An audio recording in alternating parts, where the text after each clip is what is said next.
Boa noite, nação alvinegra. Ricardinho na área para mais um cafezinho com Ricardinho.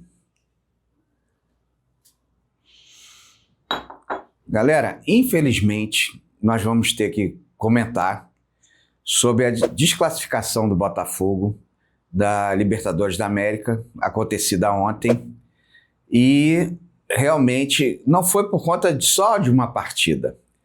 Eu gostaria de fazer um histórico desde o início do ano quanto ao planejamento de 2025, que no meu entendimento não houve planejamento nenhum, pelo contrário, não foi um erro de planejamento, foi uma ausência de planejamento. Começamos o Campeonato Carioca, totalmente sem time, desmotivado. O Textor, gratidão eterna ao papai Textor pelas conquistas de 2024, mas isso não invalida as críticas que a gente tem. Eu tenho e principalmente uma boa parte da torcida tem. Ele fez até declarações infelizes, no meu ponto de vista, dizendo que o ano só começaria a partir de março, né? Que ele não estava preocupado com duas competições que eu achei importantíssimas. São competições de renome internacional, reconhecidas internacionalmente. Eram dois troféus que a gente deixou de ganhar, dois títulos, que foi a Recopa e a Supercopa. Principalmente a Supercopa, né, que foi contra o arquirrival, o time da Lagoa. Foi terrível, a gente passou um vexame lá em Belém, né? Foi muito triste perder para o rival e depois perder para o campeão da Sul-Americana. A gente, como campeões da Libertadores, a gente perdeu para o Racing, campeão da Sul-Americana, né? Foi muito triste, né? O Textor não deu bola nenhuma, disse que essas competições praticamente não valiam nada, né? O Campeonato Carioca foi um vexame tremendo. O que aconteceu? Os 4 primeiros classificados no Campeonato Carioca ganham a vaga automaticamente para a Copa do Brasil de 2026. Do 5º ao 8º foi disputada a Taça Rio. E quem ganhasse a Taça Rio também conseguia essa vaga para a Copa do Brasil de 2026. Só que sofrivelmente, o nosso Botafogo ficou em 9º lugar. Não teve nem condições de disputar a Taça Rio, para pelo menos ganhar a Taça Rio e se classificar ano que vem para a Copa do Brasil. Olha que cenário triste. Agora o Botafogo se vê obrigado ou a ganhar a Copa do Brasil desse ano, ou se classificar na fase de grupos, né, para ganhar essa vaga para a Copa do Brasil do ano que vem. Está arriscado o Botafogo nem disputar ano que vem a Copa do Brasil. Então, uma série de erros que eu vou elencá-los aqui e com críticas, principalmente à diretoria do Botafogo, né? Depois eu também vou tecer comentários quanto ao scout, que foi péssimo. Contratações pífias, ridículas, de nível baixíssimo. Enquanto ano passado o scout trabalhou bem, esse ano realmente sofrível. Então o que acontece? Depois dessas perdas do Campeonato Carioca, né? Recopa, Supercopa, o Textor levou mais de 3 meses sem conseguir um técnico. Nós ficamos 3 meses sem técnico. Isso é gravíssimo. Já perto de começar o Campeonato Brasileiro e a Libertadores, é que ele foi dando um jeitinho, arrumava um técnico, arrumava outro. O Paiva foi uma contratação também que eu não entendi até agora. Eu que morei muito tempo em Salvador, conheço muita gente, muitos torcedores do Bahia, e que eu perguntava a eles, e aí, o que vocês acham desse treinador? E eles sempre me falaram, esse treinador é péssimo, é péssimo. E aí, é terrível um negócio desse. E pelo que eu soube, foi num restaurante, uma conversa que o Textor teve de 2 horas com o Paiva e decidiu contratar o Paiva. Então foi um vexame total. O Paiva é um treinador medroso, foi demitido por usar 3 volantes, né?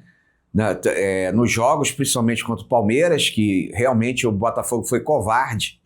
Desculpa, o Botafogo não. A instituição jamais será covarde, né? Mas o esquema tático do Paiva foi covarde, né? Extremamente covarde. Jogou amedrontado contra o Palmeiras, só se defendendo. Foi um massacre, né? Foi terrível. E ele conseguiu uma façanha de ganhar do PSG, inacreditável, mas aquela velha história, né? Jogou na retranca, todo mundo atrás da linha da bola, torcendo por uma bola lá na frente. O que aconteceu? Um contra-ataque, e o Igor Jesus fez o gol e a gente ganhou esse jogo. Só por isso.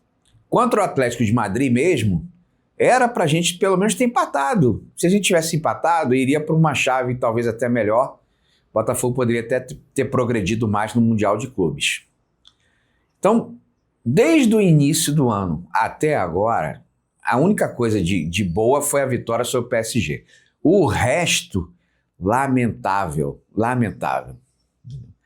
E sempre contratações ruins, inclusive o próprio Thiago Nunes, que foi o treinador da LDU ontem, também esteve no Botafogo, né? Foi uma contratação também ruim, no meu ponto de vista, né? Só fez atrapalhar mais ainda o Botafogo. E o Ancelotinho, ele deu até num podcast anterior, que eu comentei com o nosso grande amigo Hélito Arruda, e ele também ficou chateado, pelos próprios comentários do Ancelotinho, que ele, no jogo no Rio de Janeiro, aqui, ao nível do mar, outro erro, era pra gente ter goleado, porque aí a gente iria tranquilos, nós iríamos tranquilos para esse jogo de ontem. Fazia o resultado em casa, uns 3-0, chegava ontem, era só segurar. Podia perder até de 2-0 ontem, como nós perdemos, e estaríamos classificados agora, entendeu?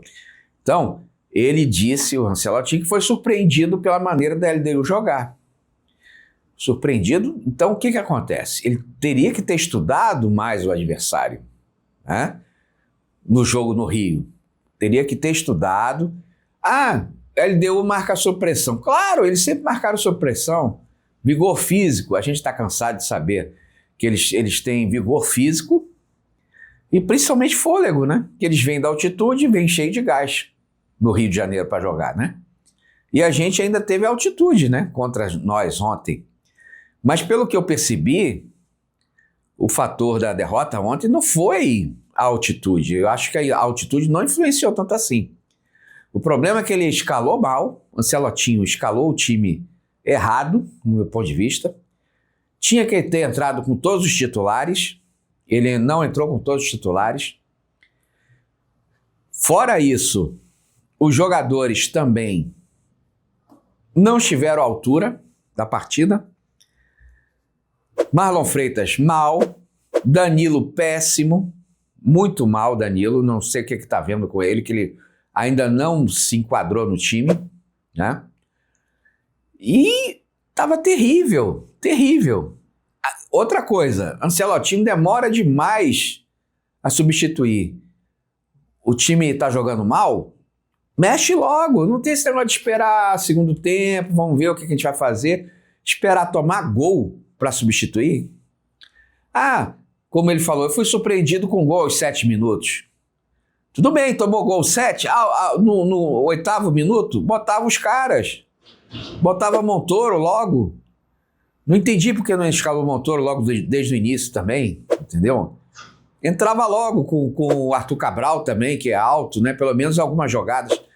Outra coisa, erradíssima. Meu pai, ele, além de juiz de futebol, ele foi jogador do Botafogo e treinador de futebol. Então ele sempre falava, jogada de gol é jogada de linha de fundo.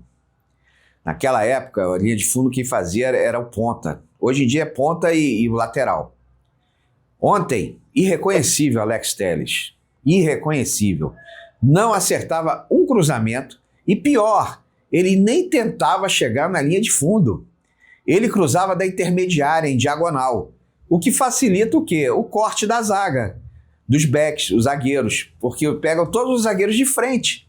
Então ele não adiantava nada, ele chegava na intermediária e cruzava para a área, no chuveirinho, e os zagueiros da LDU todos cortando de cabeça, porque pegava a bola de frente. Jogada não é essa, jogada é linha de fundo. Não é possível um negócio desse, entendeu? E como eu falei, esse ano é um ano para se esquecer. Infelizmente. Vamos lá, voltando ao scout do Botafogo. Se gastou muito dinheiro com contratações pífias. Posso citar vários jogadores aqui. Juan Cruz, Elias Manuel, Mastriani também é péssimo. O Santiago Rodrigues também, eu não vejo... Ele até que é mais ou menos, mas ele é mais mediano para baixo. O Correia, Joaquim Correia também é mediano para baixo. Então não acrescenta nada ao Botafogo, pelo contrário, complica o time, ele jogando. Então foi terrível, essa janela de contratações do Botafogo foi péssima, péssima. E erros grosseiros de planejamento que, no meu entendimento, não são nem erros. Não houve planejamento. Não houve planejamento. Então, essa eliminação de ontem não foi por causa de uma partida, não foi por causa só de ontem. É de todo esse histórico que vem até agora. Isso aí, outra coisa também importantíssima, é o ambiente extracampo. Isso tem influenciado negativamente demais. Isso causa muita insegurança aos jogadores. Essa briga do Textor com a Eagle, se ele continua com a Eagle, se ele sai da Eagle, se ele continua sendo o dono do Botafogo, da SAF do Botafogo, se não continua, isso traz uma insegurança extracampo os jogadores também. Vocês acham que eles não sentem? Eles sentem muito isso também. Isso influencia bastante também, né? E é uma incerteza total o destino da SAF do Botafogo. Ninguém sabe o que vai acontecer, né? Se o Botafogo vai se separar da Eagle, se não vai. O Texas já abriu uma empresa lá nas Ilhas Caimã. Então, se ele se junta com o Grego, se não se junta com o Grego, é uma confusão do diabo, entendeu? Isso influencia também em campo. Por incrível que pareça, isso também mexe com o psicológico do jogador, dos jogadores, né? Então, o que tem que ser feito agora? Baixar a poeira, botar a cabeça no lugar. O Ancelotinho precisa rever alguns conceitos dele, né? Pedir alguns conselhos ao papai Ancelotti, porque vai precisar de muitos conselhos do papai Ancelotti para acertar esse time aí. E o Botafogo contratar jogadores de peso, jogadores que não são apostas, simplesmente apostas, mas jogadores que entrem para entrar agora, para dar resultado imediato. Entendeu? Então, jogadores já consagrados que possam fazer a diferença. Não adianta fazer mais do mesmo sem conseguir resultado. Não vai adiantar. Então, principalmente nós estamos precisando de zagueiros, né? O Bastos, um problema sério, que eu acho também houve alguma coisa errada ali no departamento médico do Botafogo, que não verificou que era caso de cirurgia e não tratamento convencional. Demoraram demais a fazer cirurgia no Bastos, já era para ter sido feita há muito tempo lá atrás. Nós temos o Caio Pantaleão lesionado, né? O David Ricardo se machucou também.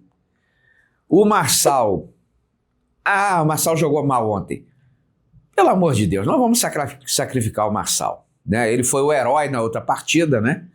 e agora está sendo sacrificado. Não é a posição dele, ele está jogando fora da posição dele, ele é lateral.